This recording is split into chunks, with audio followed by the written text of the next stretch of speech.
एका गावामध्ये एक प्रामाणिक मुलगा राहत होता. त्याच्या आईवडिलांनी त्याच्यावर खूप चांगले संस्कार केले होते. तो त्या संस्कारांना धरून वागत होता. तो एकदा शेजारच्या घरी काहीतरी कामानिमित्त गेला. घरी कोणी नव्हते, फक्त नोकर होता. नोकराने त्याला बसायला सांगितले आणि भाजी आणण्यासाठी गेला. मुलगा तेथेच बसून राहिला. त्याच्या समोर एका टोपलीत सफरचंद ठेवलेले होते. त्याला सफरचंद खूप आवडायचे, परंतु त्याने त्यांना हात न लावता शेजाऱ्यांची वाट पाहत बसला. बराच वेळाने शेजारी घरी परत आले. त्यांनी पाहिले की मुलगा वाट बघत बसला आहे आणि त्याच्या शेजारी सफरचंद असतानाही तो त्यांना खात नाही. त्या मुलाला सफरचंद आवडतात हे शेजाऱ्यांना माहीत होते, तरी त्याने सफरचंदांना हात लावला नाही.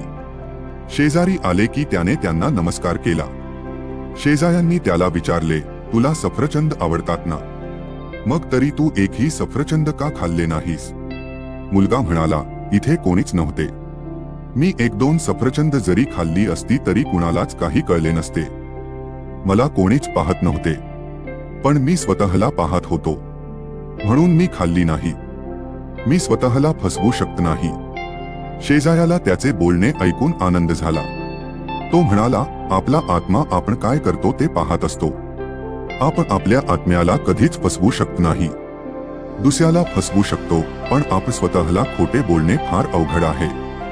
तात्पर्य, लहानपणी मुलांना खरे बोलणे शिकवले की मुले भविष्यात योग्य दिशेने वाटचाल करतात. मुले वाईट वर्तनाची निघाल्यास त्याचा दोष आईवडिलांच्या संस्कारांना मिळतो.